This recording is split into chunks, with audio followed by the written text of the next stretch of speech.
tal? ¿Cómo estás? En esta ocasión hago este video por las deducciones que pudiste haber obtenido del video principal de máximo rendimiento de combustible. Y esto lo hago porque seas un inexperto o no, vas a tener ciertas deducciones o cierta información que no mencioné durante el video principal, las cuales te las voy a hacer saber aquí. Las pongo en 14 deducciones. De hecho, si eres un genio, vas a obtener muchas de las deducciones que te voy a mencionar, las cuales son muy buenas. Y si eres un experto o un amante de los autos, ahí es donde las vas a obtener. Entonces te las menciono en este video por si no las conoces, sí, para reafirmarlas. La primera es que fue mucha información. Y sí, mencioné que debías de tener algunos conocimientos previos para comprender más fácilmente lo que expliqué. Si no, de todos modos puedes irlos estudiando aparte, está bien. Al igual que mencioné las 3 etapas de cómo se transmitiría esas velocidades hacia las ruedas. El 2, que hay una mezcla invariable, es correcto. Esa mezcla es controlada por la computadora y por los sensores de oxígeno, pero tú no puedes controlar cómo se comporte la mezcla, eso ya se hace automáticamente. De hecho, se le llama una mezcla rica, la que lleva un poquito más de combustible, y una mezcla pobre, a la que lleva menos, pero eso lo controla, entonces el resultado siempre va a ser el mismo. Punto número 3, no hay 3 momentos en una explosión, es correcto. Solo lo hice de una manera para hacerlo más sencillo, para que puedas comprender.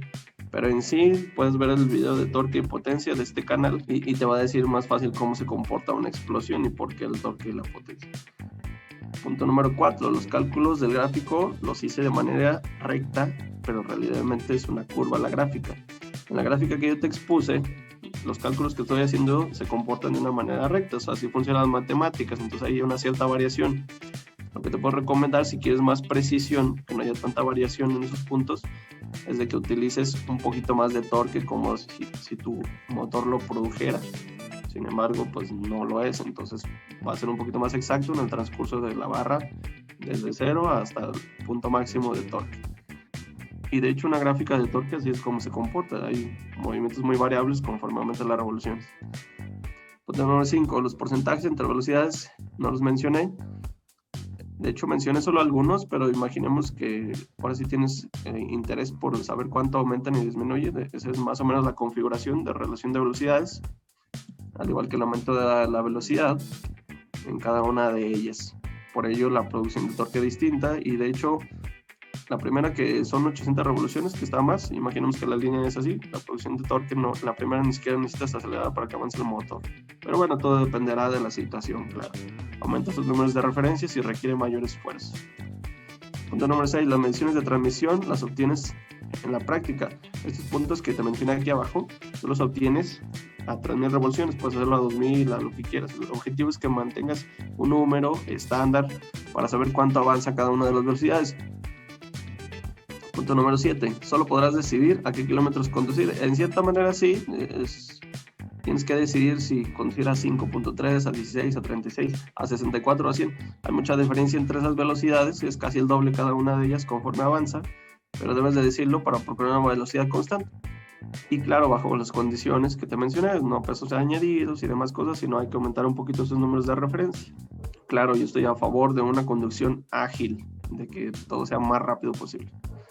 Punto número 8, mientras mayor es la velocidad, rinde más el combustible, es correcto. Si calculas los porcentajes en aumento de los kilómetros y lo que estás aumentando en producción de torque, en uso de combustible y demás, realmente son muy altos el avance conforme a lo que estás produciendo de torque. Es por eso que rinde más en carretera el combustible. Punto número 9, la prueba de la primera velocidad usa combustible de 800 revoluciones, o sea, el ralent. La computadora no está configurada para dar menos combustible de lo que es el ralent. Sin embargo, pues ahí puede haber una pérdida de exactitud. Y este cálculo lo hice en base a un auto que pesa 1090 kilos, que produce 118 libras-pie a 4500. Entonces, si tus números son menos o si produce a menos revoluciones el torque de tu auto, ahí puede variar un poco, pero haz la prueba en la práctica, te va a salir un número que realmente te va a favorecer mucho. Punto número 10, cualquier condición de esfuerzo adicional hay que aumentar esas revoluciones. Lo mencioné al final del video.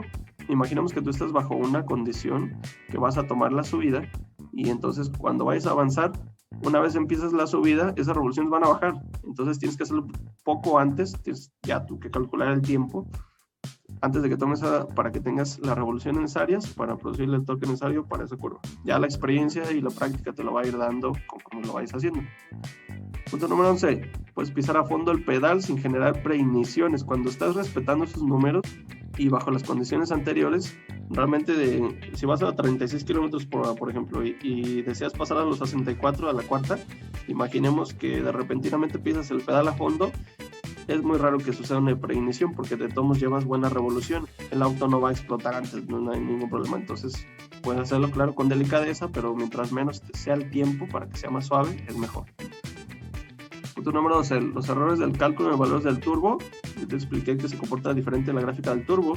Sin embargo, te dije que todo esto solo era un ejemplo. Tú haz los cálculos, ya tú verás conforme se comporte la ficha técnica los valores de tu auto.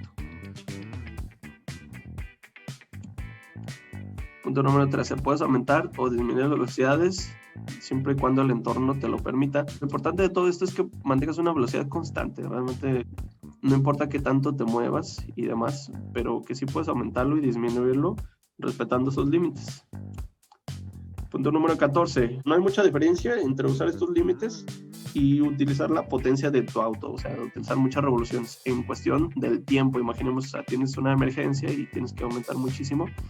Realmente no hay mucha diferencia. Si respetas esos límites, te darás cuenta que el auto responde bastante bien y no hay mucho problema. Pero eso solo lo vas a saber hasta que lo hayas practicado. Si te quedó alguna duda, déjamela en los comentarios, procuraré contestarla. Si no, pues que tengas un excelente día. Gracias.